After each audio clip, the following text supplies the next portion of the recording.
We're going to start our little talk and discussion today with these two powerful young men. I have a lot of respect for. I'll be teaching about fathers, and we're on already, about deadbeat fathers. And I think I got the right men for the job. I'll let them introduce themselves to you. I have a lot of respect for these two young men. This is why I asked them to participate in this topic, because both of them are fathers who I've watched, and they're very dedicated to their children. I think one of the problems that we have in the church today is even churchmen, pastors, leaders, and different ones who might have had children before they were married and had children outside of their marriage, or even although we as a church do not condone, teach, or participate in divorce, there are people who have been placed in that status, and yet there are men who do not take care of the responsibility of their children. And I have two young men that are going to talk about that. And in fact, I have two of these young men that are with me here, these young men. One is single, and he'll introduce himself. He has children before he got married. And this is another young man who's gotten married, separated from his wife. I think they're divorced, but he believes in the principle of the Bible, one husband, one wife. So he's living as a married living single man, which a lot of people don't think men are able to do. They think just women are in those statuses, but holding on and being a father. So I'd like you to introduce yourself to you, tell a little about your testimony, which brings you to God, and then we'll begin this discussion. Now, one of the things I like to discuss is in the book of 1 Timothy chapter 5, because part of our apostolic tradition and our apostolic heritage is that you must provide and take care of your children. The Bible says in 1 Timothy chapter 5, this is 1 Timothy chapter 5 and 8, but if any provide not for his own, especially for those of his household, of his own house, he has denied the faith and is worse than an infidel. So a man must take care of the psychological, emotional, financial, and spiritual needs of his children. If he is lacking in any of those parts, then of course he has denied the faith and does not have a right to be called an apostolic brother. He's not in this faith, because part of this faith is taking care of the responsibility of your children. Financially, emotionally, spiritually, psychologically, that's a man's responsibility and duty. So Marcus Ford, introduce yourself to everyone. Tell how you got saved, tell how you came in, and tell me your children and their ages. All right, Brother Marcus. Praise the Lord, everyone. My name is Marcus Ford. I actually grew up in the church, and I left around the time of, I was like a freshman in high school, going into my sophomore year, and I was playing ball and everything like that, and just coming to service after football practice or sports in general. And around that time of the age, I can't remember how old I was. I'm 30 now, and or 29, finna be 30. Christ wasn't really my focus. It was more so sports, like a lot of the young men that's going into now. It's just not their focus, and that's where we have to gain their focus, because it's what's most important. And it's like, sports was my way out of a lot of things. Issues I had growing up with my father, even my mother, just with her being a single parent and just wanting that father figure around. And I mean, he's around, but it's one thing to be in the home or not in the home, but still be in your child's life, even if you right around the corner, just making that presence of being there.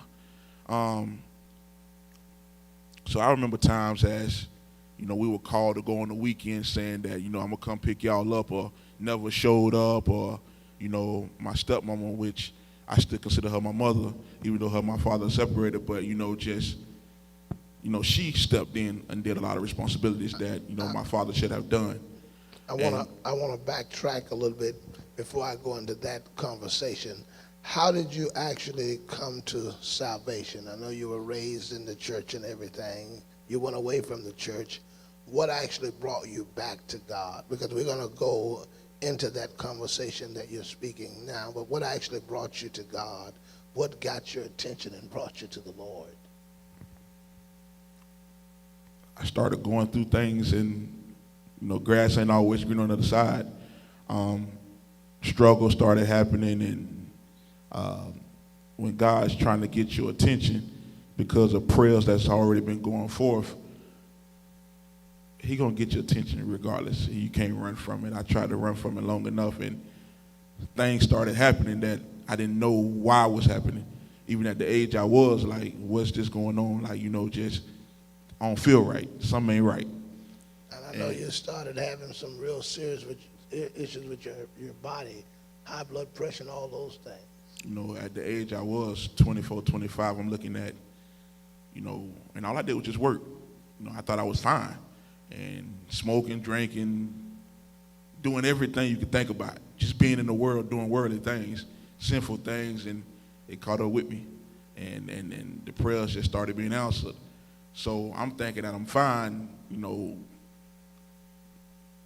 got done smoking one night with my brother, and all of a sudden, chest pains just coming in like rapidly. And I didn't know what it was, and he thinking like, oh, you just high. And I'm like, nah, man, I've been high before, this ain't it. And all I wanted was my mama at the time, and I'm like, well, this is crazy. So I'm like, well, just take me to my mama, take me home, whatever the case was. And I'm like, nah, scratch that, take me to the hospital. I get to the hospital, I didn't know how bad it was. All I knew was I had chest pains.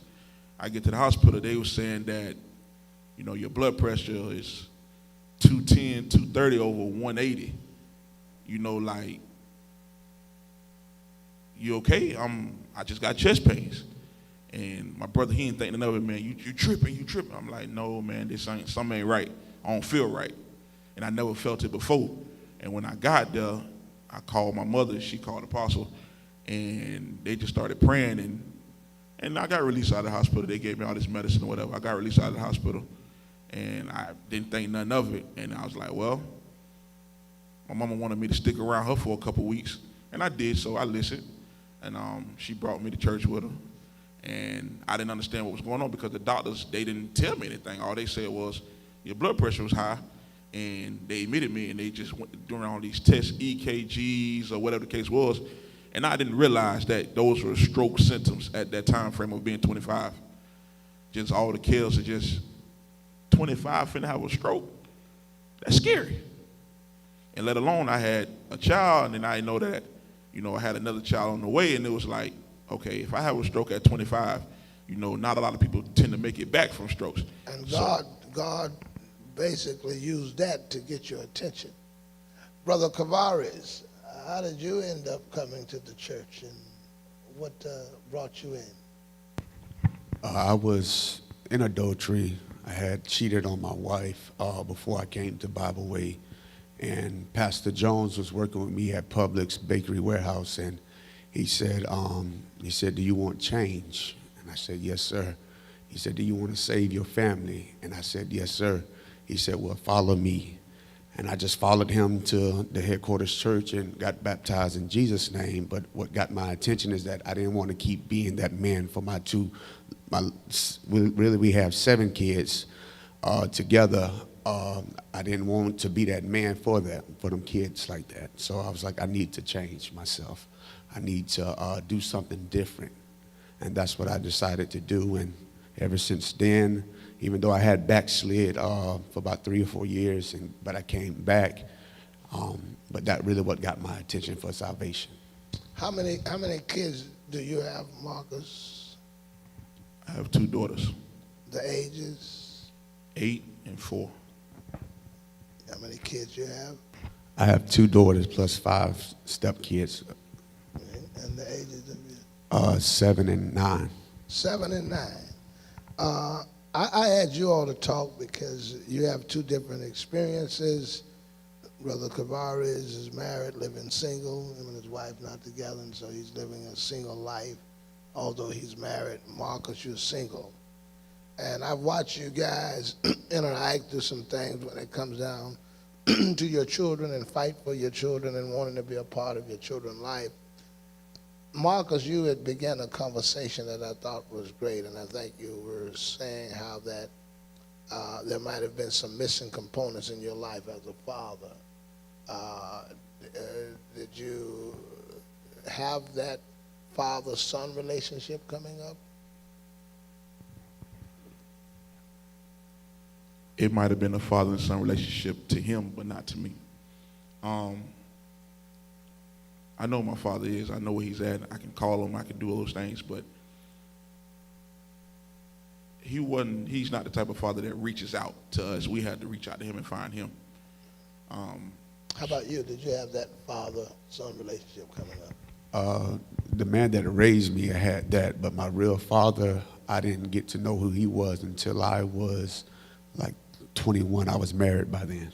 All right, so you didn't really have that strong fatherly bond. Now, I've noticed something different with you all that I really like to talk about. I've seen you bring your children to church without a wife or a woman with you, and I've seen you pursue doing that. What is giving you that drive to really want to be in your children's life? I'd like to hear that from both of you. What's giving you that drive? Well, those are my children. You know, I don't want to be graphic, but I laid down and had those children. That's my responsibility to take care of those children. You know, they didn't actually be here. I feel like that's my job to make sure that I take care of them and do what is needed for them to grow up in this life and know that the father was there and done everything he could do to take care of them. What about you? Mainly, I sit back and I look at my daughters, and I want to be the man that when my daughters get older and they decide to get married, I want to be that example. They said, you know, that, hey, I want somebody like my dad. And so it's like I have to be in their life, and because they look up to us. And so as a father, it's so important for us being inside the household of being that example. That's what helped me to keep fighting and say, I got to be there. I've noticed a lot of men, if they don't have the relationship with the mother, they have this disconnect from their children, which I think is probably one of the most ignorant things you ever want to see. A mother didn't get along with the dad, and they divorced or separated, don't like each other, and then the child suffers.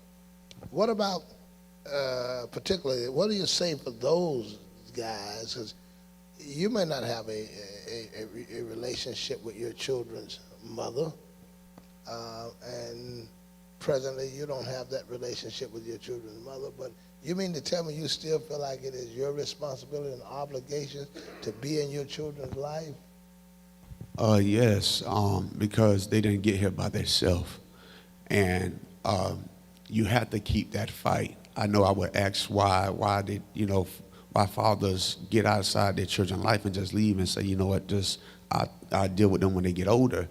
But I understood that I had to keep fighting and keep being in their life. And then it's teaching them that, you know, go get a man that's going to fight for you and stay there for you and just not going to easily give up. In most cases, do you think women try to keep the children from the father, or are the women?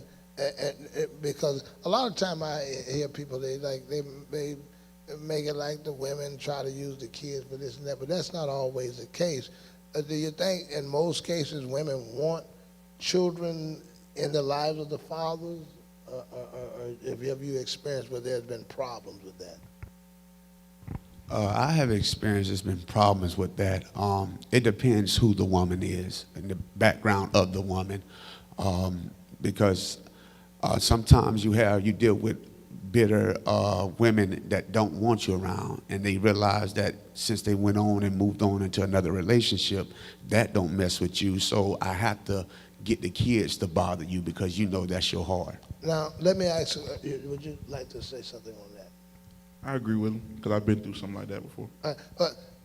Now, let me ask, because I want to make sure, too, because a lot of time, too, you find men that are inconsistent. And this causes women to say, if you're not consistent, hey, I'd rather you not be in the child's life if you're not going to be consistent. In other words, because children do go through emotional things about fathers, their money, he jump out of money, they'll jump. So what does that play? Is there a part of that? The part that I think that plays in when a man or even a mother, just being inconsistent with the child, it can be kind of heartbreaking for the child because it's like, you coming into their life, you coming out of their life, you coming in their life, you coming out of their life. And it could be so depressing or sad to them that it makes them act out. So in some relationships, some women will be, it's best for you to just stay away because, okay, what you staying away, it's not affecting the child as much as you're showing. What do you think? Do you think that's good or bad? What are your thoughts? I believe that's bad because it shows inconsistency to the child, and then, that's not healthy for the child. Now, what about a mother who sees that a father is consistent and she says, okay, if you're not consistent, then I'd rather you not do it right? Do you think that that's a bad thing that she's doing? What do you think?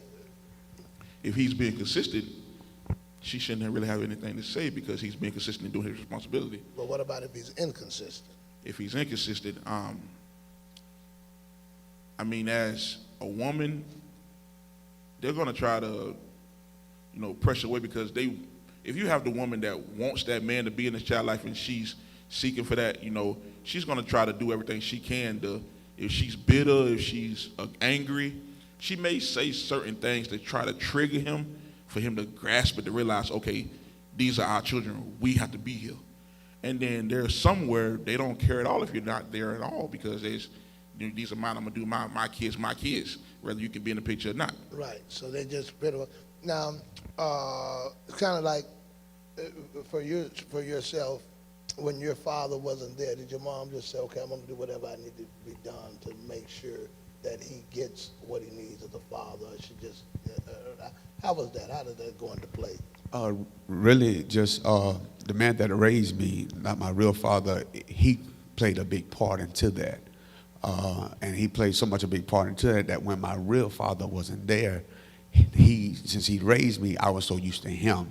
But by the time I turned 16 years old, I found out that he wasn't my real father. So you didn't find out until you were 16? Yes, sir. So he had such a relationship with you until, that it wasn't until then, And I'll say this, my son, DJ, was our biological son, but my daughters didn't know that at all. It was a member of the church children who blabbermouthed that and didn't give us an opportunity to even explain that to her. And my daughters were broken. They didn't, because there was no difference. And I think that's important that children don't see a difference in that. That's just something I just threw on the side just to kind of say I think that's very important. But now, as far as I think we have a crisis with fathers in the black family today. There's a crisis, not just in the black family, but in the church family. What should be done if there is a woman who does not want the man, that the man is being consistent? Because I agree with you, if the man is not consistent and not doing what he should do, it brings that sense of instability in the children. But what about a man who's doing everything he can? He's being consistent. Let's stop there. Let me go this first. Is money enough? Is money enough? No, sir. Why did you say that is not enough? We waste money. We spend money on numerous things. Money's not enough because, I say that because I'm trying to figure out the best answer to say that people will understand. Money don't just raise a child. It takes time. Time is more important than money. They're not going to remember the money. They're gonna remember the time that you spent with them. Because if you look at a child and you talk to them, and you ask them, "Oh, what do you remember about your father?" "Oh, I remember about the time that he took me here, the time that he took me there." It's not always about, "Oh, well, he bought me this and he bought me that." And that's even with fathers who are in the home with their children. You can be in the home and not be in the home, even if you're in the home and you never really spending the time with the kids. The quality time is what means the most to them. Now, I remember a while ago, you had to make a trip. You made a trip, and you took a brother. It was something with your daughter. I think she wanted to be with you. What was that situation? Would you just... I was on the phone with my daughter. We was on FaceTime, and she was either crying about something or something happened, and she was just like, "Well, Daddy, can you come get me?" And I said, "Okay, you sure?" And I said, "I'll be there Friday." I'm at work, and I think I ended up buying the plane ticket the next day, and I was there the following day. And that was my first time actually being on the plane. But you was willing to get on that She plane? called me and she said, "Come," and I went. You think your daughter will ever remember that? She will remember that. You just Yes, sir. stopped everything you did because she was crying, and when they flew on the plane and went to go to got you. And I got her and brought her back. I brought her back here. That's amazing. And I watched the night we were in prayer, and I looked over on the other night, and his friend, this really touched me. I saw over on the little pallet was made over on the other side, your children were there with Elder Jones' children. That touched my heart, because I see a father up here praying, his children over there, and wife's not together. Y'all have a conflict there.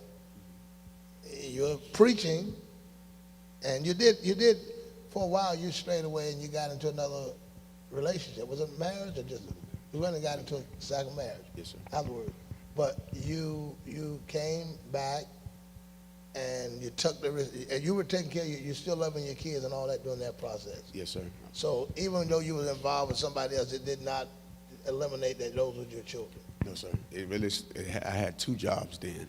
2 jobs. Because I had to take care of the household I was at and then take care of them. But you didn't forsake the responsibility of your children. No, sir. I was flying from Ohio.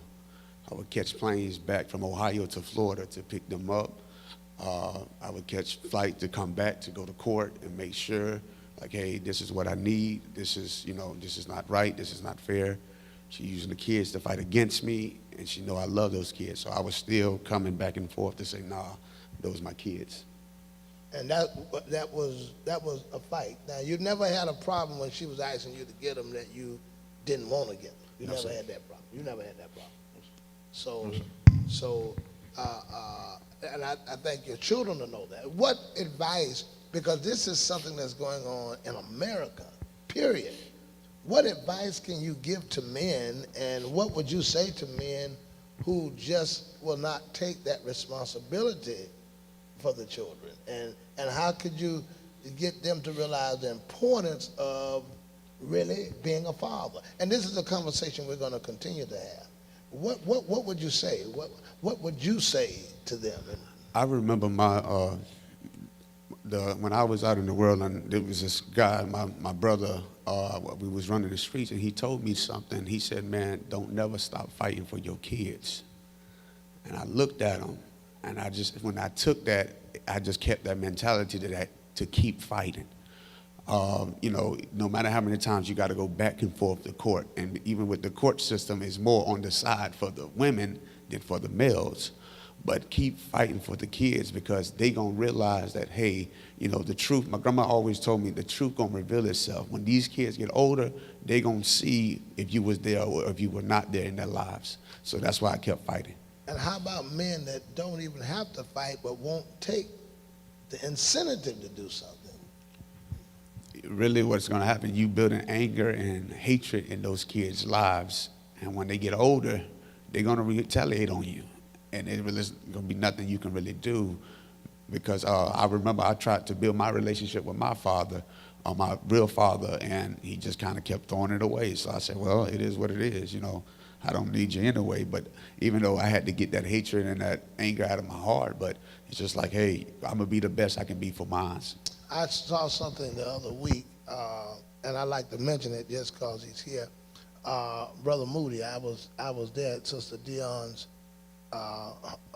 funeral, and I watch all his sons, and Brother Moody is getting close to, he's 70. What, you getting close to 70, Brother Moody?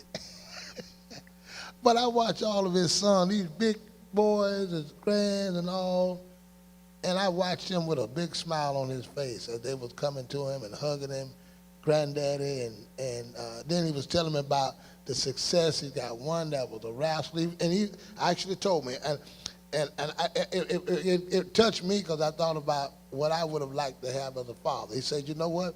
I took them boys. I told them, you're going to do something. I took them to ball practice. I took them and I had them to lift weights. And all these boys look like, they're so big, they look like big monsters, you know. He said, I took them. I told them, you're going to have to do something. I made them do something. Well, I was just listening to him and watching how they was gravitating to him. That must have been a good feeling to be that old now, you know, that age, and you see your sons and stuff, your grandkids and all that gravitating to you. And of course, your wife died at a young, right? Young. And so you had to take the responsibility of being that father for those kids. So you can be a father and hold that household together. And be the father that you be. But the reward of that is at the end. The reward is that when you may not get it when you're younger, but when you're 70 and 80 and your grand are coming to you, granddaddy, that feels good. So what you're doing, you're laying a foundation you're gonna reap the benefits of it in the end. That's why the Lord called it the fruit of the womb. And even though you young men, you had children out of wedlock, you're not with your wife now, but you're being a father, that stuff pays off. It pays off. So let me get your last word of advice, and then we'll get out of here. I know we probably could get some real serious questions from the audience today and those that are listening, but let me hear what you got to say, and we're going to have you back again. Let me hear what you have to say. What it is I think, because I done communicate with a lot of different guys, and I've heard women's point of views also, where a lot of guys, even black in this culture, they fail to realize that a failed relationship don't mean stop taking care of your children. And they'll, even though the relationship is failed, you know, they'll just throw in a towel, well, she can have everything, whatever the case is. And that's not right. Because those children are still seeking for a relationship with you. And if you're the father, you need to make sure you have a relationship with them kids, because they're going to grow up and they're going to ask questions. And you need to be man enough to answer those questions. And answer them honestly. You know, whatever issues that have happened, they need to know the reason why it failed, but they also need to know the reason why you stood strong and just been a father to them. Yes. All right. Let me get. Do I have any questions? I'm going to take a few questions. Anybody in here have a question? And I like to get some of those senior brothers too, like Brother Moody and a few more that probably can give some advice on one of these shows in the future, because I think it would be good to get any questions from anybody that's out that would like to say anything, or any question from those that are listening with us today. I think this is a very powerful topic, and I think these two young men are doing a good job. I don't know if y'all can send them some hand claps. You know how y'all clap on these Facebook things. Let's give these young men a hand for this discussion that they're having. And we're only doing about 30 minutes. And let me get some comments or some questions that anyone may have. All right, anybody have questions? All right, anybody have questions? No questions? No questions, anyone? No one? I'm going to give you a few minutes. We're about to, okay.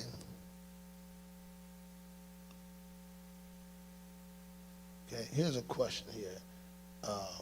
And this is, I'm going to have you all to get this. If you can publicly not take care of your children outside of money, should you be upset for someone standing in the gap or children calling him dad?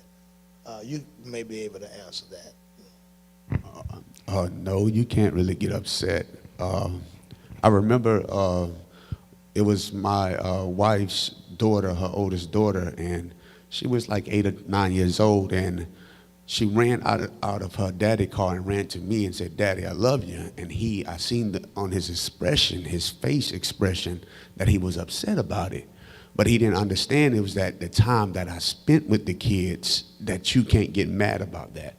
Because, they need that father figure some way, somehow, and so you can't get mad because you're not doing your part.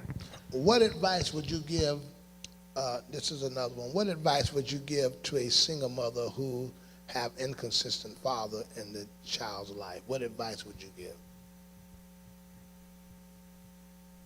You can ask them. You can even say pressure, because some women do try to put a lot of pressure on the man if he's inconsistent to be consistent. But you have to understand the reasons, even communicate with him to understand why he's inconsistent. Is it something that's going on with him, for him causing him not to be consistent? Because if a man lost his job, some men tend to keep that pride in them. Well, I'm not able to buy my daughter a pair of shoes, so, they tend to not come around, or, whatever the case is. But even being inconsistent, just try to figure out the reason why. And then you got some that they just want to be inconsistent because they just don't care. I got a couple of things I like to say on that too. If I didn't have to teach you how to zip it down and pull it out, I shouldn't have to teach you how to raise it and take care of it. And I think I think there are men that may need some help, but I know that's very blunt in what I said, and I'm always a blunt person, but I think it's before you do it, you should know your responsibilities then. And I think we have a lot of immature men who are good in bed to the woman, but they're not good at the table. And that's also goes back to a woman's choice, because before she marries and get involved, she should have good judgment to know what she's getting involved with, and not knowing we have all of these really one night stands and relationships, and you do the hokey pokey and you turn yourself around and you don't know what you're getting in bed with, and you're just married, and that becomes a problem. So I think a lot of it goes to judgment. If the man, you got to go. Now, I'm not advocating for sex outside of marriage and fornication at all, and you're wrong, and you're going to go to hell for it. But now, if you're going to be stupid, be good stupid. Don't just be. You're going to be stupid. At least be good stupid. You got to go pick him up to bring him to your house to have sex with you. That's bad stupid. You're wrong. Please, now y'all get me, because I want everybody to understand I'm not advocating for fornication. I'm not advocating for that. But if you got to go pick him up to come to your house and then drop it back off when you get through, that's kind of stupid there, because how the man going to take care of a child? He can't even pick you up. He can't even bring you. That ain't good stupid. That's bad stupid. Now, stupid is stupid, but there's a good stupid and a bad stupid. You see. Now, let me say. So what I'm saying is this. This is what I'm saying. All right. Some of that does go to mothers not teaching their children how to make good discretions on who they marry. But I think ultimately, a woman should not have to teach that man how to be a father. And she needs to know if he's a father before she marries him, not just a man. And I think one of the problems we have today is women want a man, but they don't understand if you get a man and get pregnant, you're going to need more than a man. You're going to need a father. So make sure that the man, it's just like this. If I can get a man, all right, on a job, but do that man know how to do roofing? I can get a man on a job. Do he know how to do plumbing? Because now if I've got a job that I need to have done, I need a man, but I need a man that understands roofing. I need a man, but I need a man that understands plumbing. So when you say you want a man, make sure you got a man that understands fathering. a man that understands husbandry, because if he is a man but doesn't understand fathering, you stuck with a man but not a father. If he's a man and don't understand being a husband, you're stuck with a man but not a husband. So some of that goes into her judgment. So I will agree that there are some deadbeat fathers. But I would say there are some women that didn't know how to make the proper choices when it came to that. You know, you had to bear some type of responsibility as well. You know, and I think we go back to the fact that I made. I want to make sure everybody's getting clear. I'm not saying that it's right to fornicate, right to commit adultery, right to have children outside of wedlock, but I'm saying if I'm going to steal a car, and I'm not stealing, I'm not going to steal no car that's going to break down on our folk. If I'm going to steal a car, I'm definitely ain't going down that street. If I'm stealing, they're going to get caught. I'm not going for no Toyota. I'm going for a Lamborghini. I'm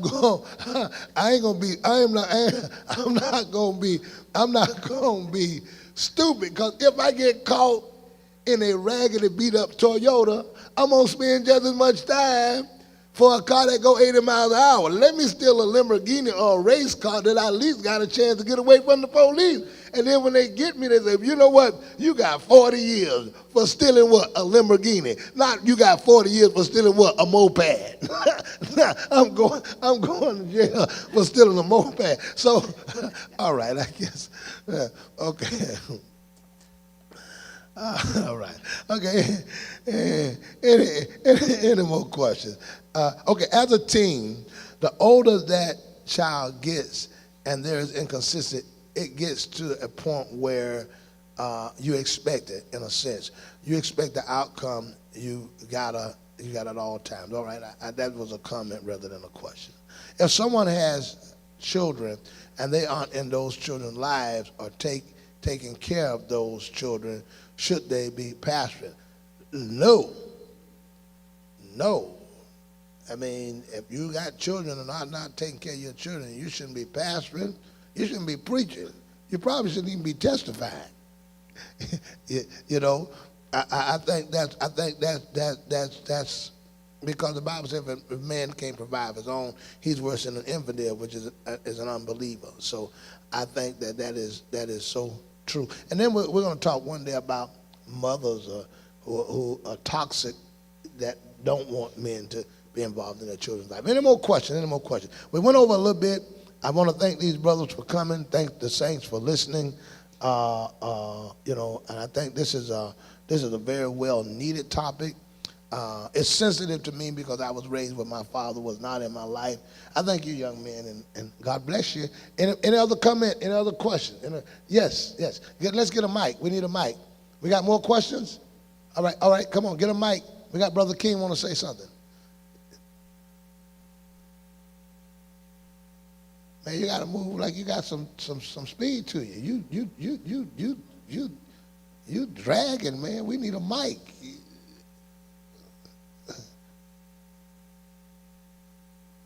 Come on, move, man. Thank you. Brother King, we done forgot about what he was finna ask by the time you get there. All right, Brother King.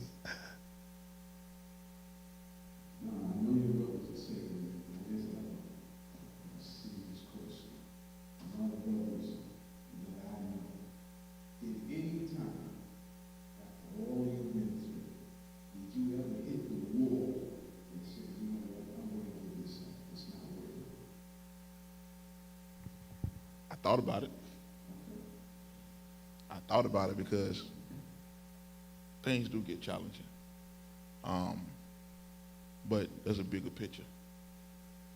Just because it gets challenging, that don't mean give up. And you have to really think about that. And I remember one thing he said to me is, you'll never stop trying until you give up. You know,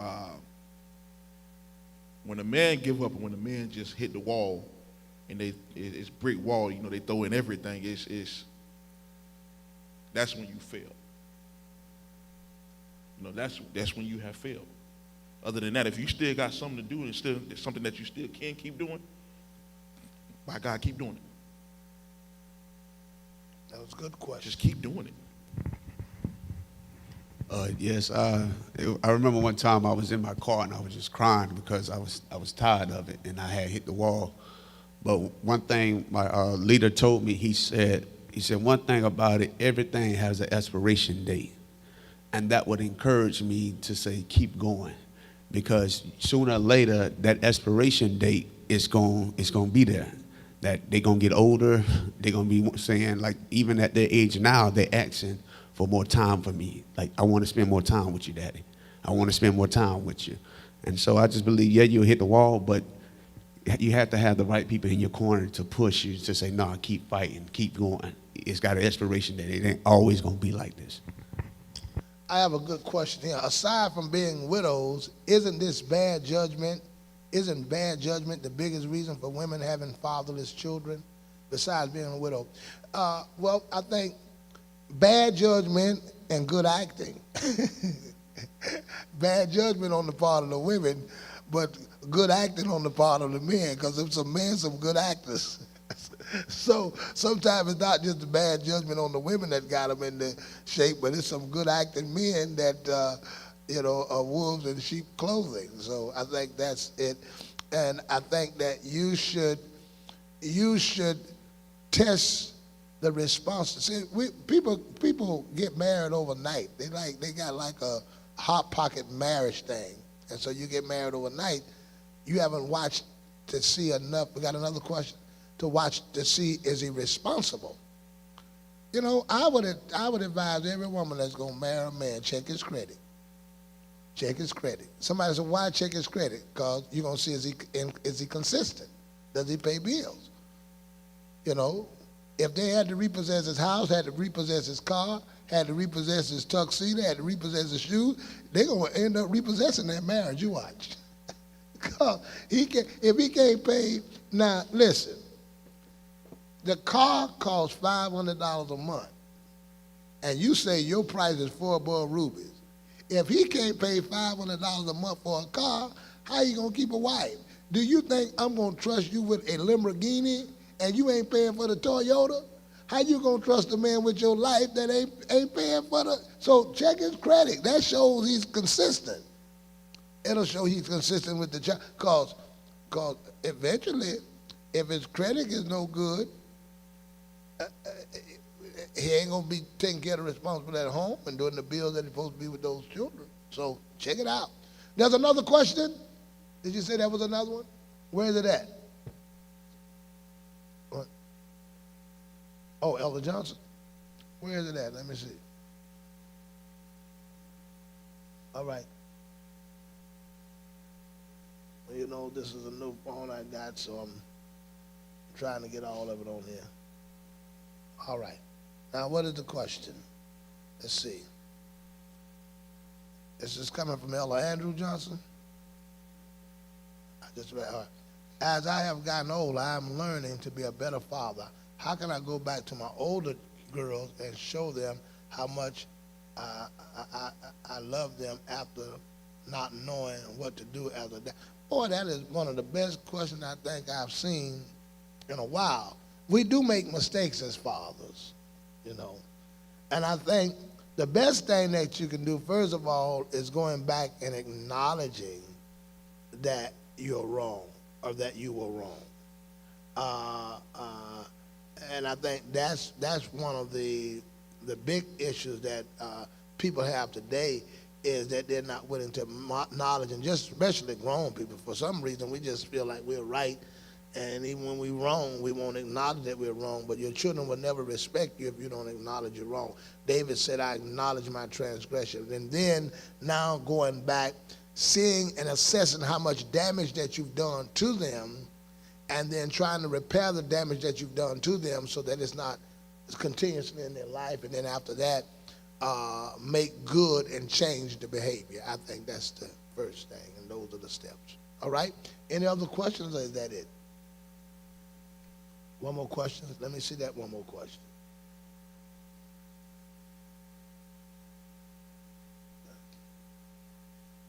Okay.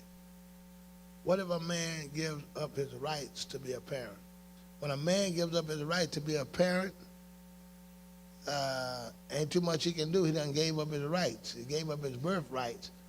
I think it's sorry to give up your rights. I think that's probably one of the most sorriest things that can be done. I don't think you should ever give up your rights to your children. Now, there may be circumstances that people think are justifiable, but if you got it and you got it here, that's your responsibility. The Bible tells you to provide for your own, to take care of your own, rather you feel that there's nothing that I think would make me feel as though I shouldn't take care of my responsibility that I brought into this world. Nothing. All right, there's another question. What was the other part of that question? Is it because he doesn't want to take on the responsibility of taking care of a child? A lot of times that is it. I think he just don't want responsibility. And sometimes men run from responsibility.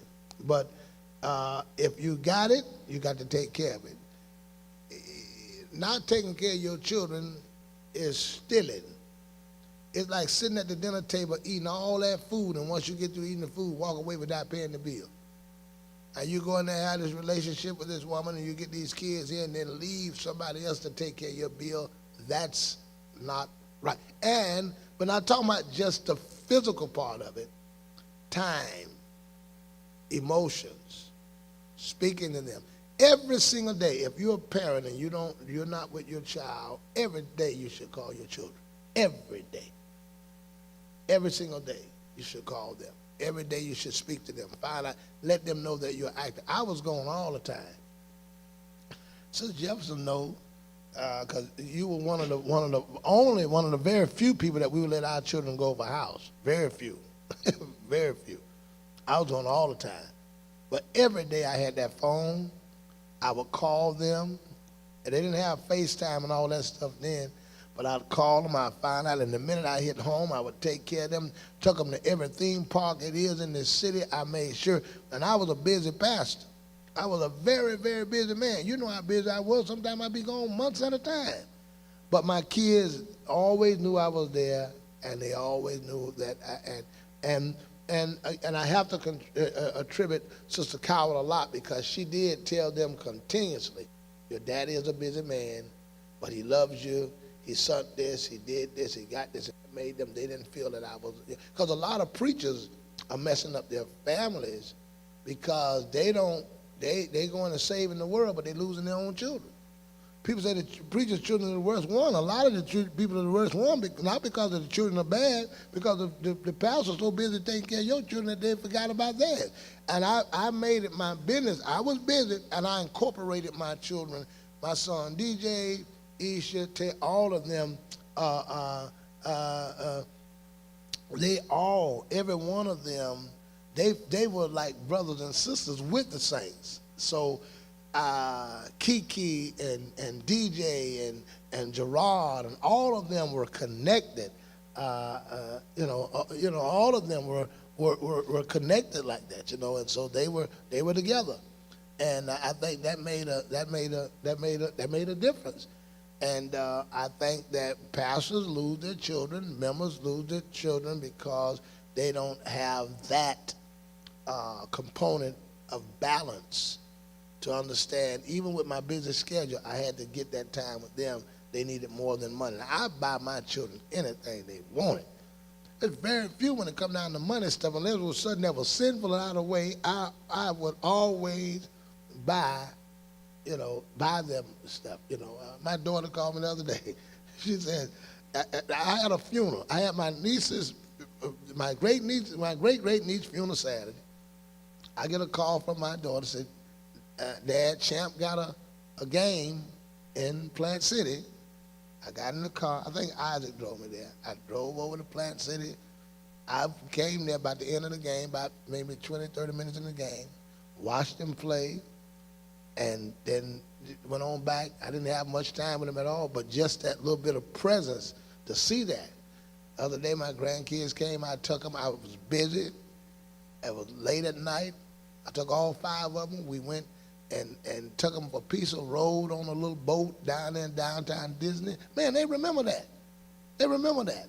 So those are things, and man, sometimes me getting with my kids would be like 9 or 10 o'clock, but I got there. Man, we might go to the thing right when it's getting ready to close. But I got there because I was a busy person. But they will respect it. So Ella Johnson, these are things that you do. And son, thank you for your humility and sharing and your transparency and sharing that question with us. There was no more questions? No more? No more. All right, everybody, let me go. I love you. Thank you for listening with us. And this is the Church of God's Bible with these two great men of God who are doing everything they can to be great fathers. Thank you for listening.